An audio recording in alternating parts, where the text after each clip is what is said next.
ரஷ்யர்கள் அவங்களோட மிக உயரிய S-500 வான் பாதுகாப்பு அமைப்பை இந்தியாவுக்கு டெக்னாலஜி டிரான்ஸ்ஃபர் மூலமாக வழங்குறோம் அப்படின்னு ஒரு செய்தி ஒன்று வெளியிட்டிருக்காங்க.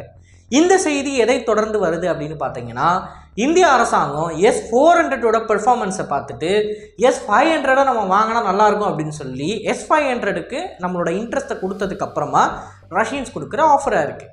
ஸோ இன்றைக்கான காணொலியில் நம்ம எதை பற்றி பார்க்க போகிறோம் அப்படின்னா, S-400 மாதிரி நம்ம வான் பாதுகாப்பு அமைப்புகளை உள்நாட்டில் உருவாக்குறோம் அப்படின்றப்ப எதற்காண்டி நம்ம S-500 வாங்கணும், அதில் என்ன அப்படி சிறப்பம்சம் இருக்குது, கூடுதலாக ரஷ்யர்கள் ஏன் இதை டெக்னாலஜி டிரான்ஸ்ஃபர் மூலமாக இந்தியாவுக்கு கொடுக்குறாங்க அப்படின்றதுன்னு தான் நம்ம பார்க்க போகிறோம். நான் உங்கள் ஆகாஷ் தமிழ் பொக்கிஷம் வழங்கும் டிபி டிஃபென்ஸ். முதல் விஷயம், S-500ஓட கேப்பபிலிட்டிஸை நம்ம புரிஞ்சுக்கணும். S-400 வான் பாதுகாப்பு அமைப்பு இதோட மெயின் ஃபோக்கஸே என்ன அப்படின்னு பார்த்தீங்கன்னா, நம்மளோட அட்மாஸ்பியருக்கு உள்ளே இருக்கிற ஏவுகணைகள், அதாவது க்ரூஸ், அப்புறம் ஷார்ட் ரேஞ்ச் பாலிஸ்டிக் ஏவுகணைகள், ஃபைட்டர் ஜெட்ஸ், ஹெலிகாப்டர்ஸ், ட்ரோன்ஸ், இந்த மாதிரியான ஹை வேல்யூ டார்கெட்ஸ் அடிக்கிறதுக்கு மட்டும்தான் S-400 நம்ம பயன்படுத்துவோம். ஆனால் S-500ஓட சிறப்பம்சம் என்ன அப்படின்னா, கிளியரான டிஃபரன்ஷியேட்டிங் மேட்ரு என்ன அப்படின்னா, S-500ஆல் 200 கிலோமீட்டர் ஆல்டிடியூட் வரைக்கும் போய் விண்வெளியில் இருக்கிற ஒரு டார்கெட்டை நியூட்ரலைஸ் பண்ண முடியும். அது போக S-500ல் இருக்கிற ரெடார் மற்றும் பேட்டில் மேனேஜ்மெண்ட் சிஸ்டம் இது எல்லாமே S-400 விட பவர்ஃபுல்லானது. ஸோ உங்களுக்கு ரெடாரும் பவர்ஃபுல்லாக இருக்குது, இன்டர்செப்டார்ஸோட ரேஞ்சு மேக்ஸிமம் ஆல்டிடியூட் 200 கிலோமீட்டர்ன்றப்ப நீங்கள் விண்வெளியில் வச்சு கூட பலிஸ்டிக் ஏவுகணைகள், அந்த பலிஸ்டிக் ஏவுகணை இருக்கிறதுலே வீக்கான ஸ்டேட்டில் இருக்கிறப்ப வச்சு இன்டர்செப்ட் பண்ண முடியும்.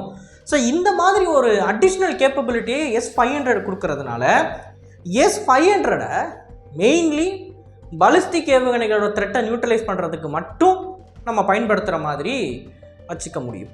அதுதான் S-400க்கும் 500க்கும் உள்ள வித்தியாசம். S-400 வந்து fighter jets, helicopters, drones, cruise மிசைல்ஸ்னு சொல்லி இதெல்லாம் பார்த்துக்கும்.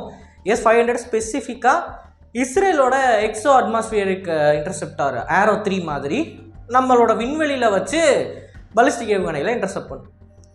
இப்போ இந்த S-500 நம்ம நாட்டுக்குள்ளே ஏன் கொண்டு வரோம் அப்படின்னா, ஆல்ரெடி S-400 சுதர்ஷன சக்ராவோட பர்ஃபார்மன்ஸ் ரொம்ப நல்லா இருக்குது ஆப்ரேஷன் சிந்தூரில் அப்படின்றதுனால தான் அடிஷ்னல் ஒரு லேயராக S-500 கொண்டு வரோம். ஆல்ரெடி நம்ம பாலிஸ்டிக் மிசைல் டிஃபென்ஸுக்கு வந்து BMD வச்சுருக்கிறோம். BMDயில் இன்டர்செப்டார் AD1, AD2ன்னு சொல்லி நிறைய இருக்குது. பாலிஸ்டிக் மிசைல் டிஃபென்ஸ் சிஸ்டம் ஸ்ட்ராங்காக தான் இருக்குது.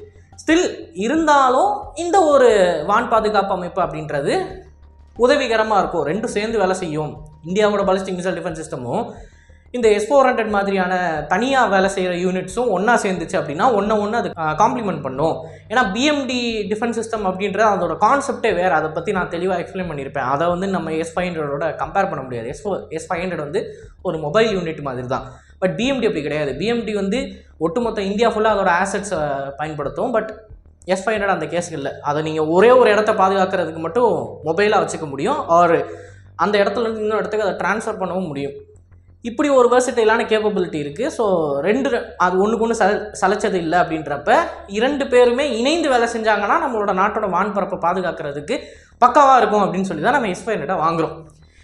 இப்போ S-500 ஏன் ரஷ்யர்கள் டெக்னாலஜி டிரான்ஸ்ஃபர் மூலமாக கொடுக்கணும் அப்படின்ற மேட்ருக்கு வருவோம். ஏன்னா அவங்க வந்து இதை ஜஸ்ட் சேல் பண்ணலாம், S-400 மாதிரியே நமக்கு விற்கலாம். ஏன் டெக் டிரான்ஸ்ஃபரில் வந்து ரஷ்யர்கள் முனைப்பாக இருக்காங்க அப்படின்னா, வெஸ்டர்ன் கண்ட்ரிஸோட சாங்ஷன்ஸை ஓவர் கம் பண்ணுறதுக்கு தான். இப்போ ரஷ்யா யுக்ரைன் போர் மட்டும் நடக்கலைன்னா ரஷ்யர்கள் நமக்கு இதை டெக்னாலஜி ட்ரான்ஸ்ஃபர் மூலமாக கொடுத்துருக்க மாட்டாங்க. போர் நடக்கிறதுனால என்ன சொல்கிறாங்க, டெக்னாலஜியை ட்ரான்ஸ்ஃபர் பண்ணிடுறோம், உள்நாட்டில் வச்சு நீங்கள் S-500 மேனுஃபேக்சர் பண்ணுங்கள், பண்ணிவிட்டு அதை பிற நாடுகளுக்கு நீங்கள் ஏற்றுமதி பண்ணுங்கள். அப்படி நீங்கள் ஏற்றுமதி பண்ணுறதுனால உங்களுக்கும் ஒரு லாபம் கிடைக்கும், எனக்கும் லாபம் கிடைக்கும் அப்படின்னு சொல்லி ரஷ்யர்கள் இந்த முடிவை எடுத்திருக்காங்க.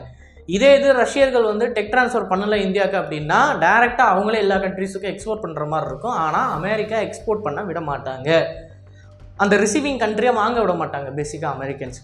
ஸோ இந்தியா மூலமாக ஒரு ஆயுதம் வெளியே போகுது அப்படின்றப்ப அதில் அமெரிக்கன்ஸுக்கு பிரச்சனை இல்லை, சாங்ஷன்ஸை வந்து அப்படியே ஓவர் ரூல் பண்ணலாம். இந்த ஒரு கான்செப்டில் தான் நமக்கு டெக்னாலஜி ட்ரான்ஸ்ஃபர் பண்ணுறாங்க. இப்போ டெக்னாலஜி ட்ரான்ஸ்ஃபர் வந்து அவங்க நினச்சாங்கன்னா சீனாவுக்கு கொடுக்க முடியும். பட் சீனா வந்து இதை ரிவர்ஸ் இன்ஜினியரிங் பண்ணி அவங்களோட ஓன் ப்ராடக்ட்டை டெவலப் பண்ணி இந்த ப்ராடக்ட் விற்கிறதுக்கு பதிலாக ஓன் ப்ராடக்ட்டை விற்பாங்க அப்படின்றது நல்லா தெரியும். அதனால தான் இந்தியாவுக்கு மட்டும் இந்த ஆப்ஷனை கொடுக்குறாங்க. ஸோ இந்த டெக்னாலஜி ட்ரான்ஸ்ஃபர் நடக்குமா இல்லையா அப்படின்ற கேள்விக்கான பதிலை கடைசியாக பார்ப்போம். ஃபர்ஸ்ட் ஆஃப் ஆல் நம்ம ஒரு விஷயத்தை புரிஞ்சுக்கணும். இது ஒரு நல்ல சிஸ்டம்.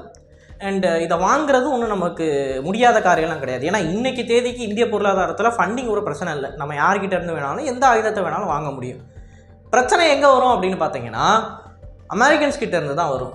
ஆப்வியஸ்லி அமெரிக்கன்ஸ் வந்து அவங்க நம்ம மேலே பொருளாதார தடையெல்லாம் போட மாட்டாங்க இந்த S-500 வாங்குறதுனால. ஆனால் அமெரிக்காவோட ரொம்ப அட்வான்ஸ்டான ஆயுதங்களை இதற்கு அடுத்து இந்தியாவுக்கு வழங்க மாட்டாங்க.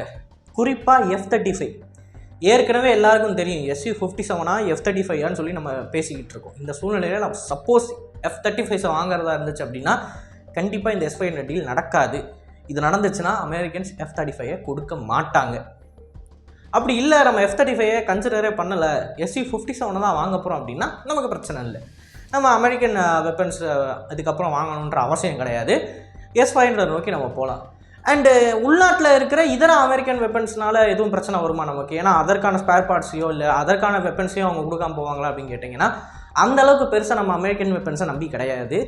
ஏன்னா நம்மளோட attack helicopters and transport aircrafts இது எல்லாத்தையும் நம்ம ரீப்ளேஸ் பண்ணிட முடியும். ஃபார் எக்ஸாம்பிள் C-70 க்ளோவ் மாஸ்டருக்கு பதிலாக யூரோப்பில் இருக்கிற ஏர்பஸ் A400 நம்ம வாங்கலாம்.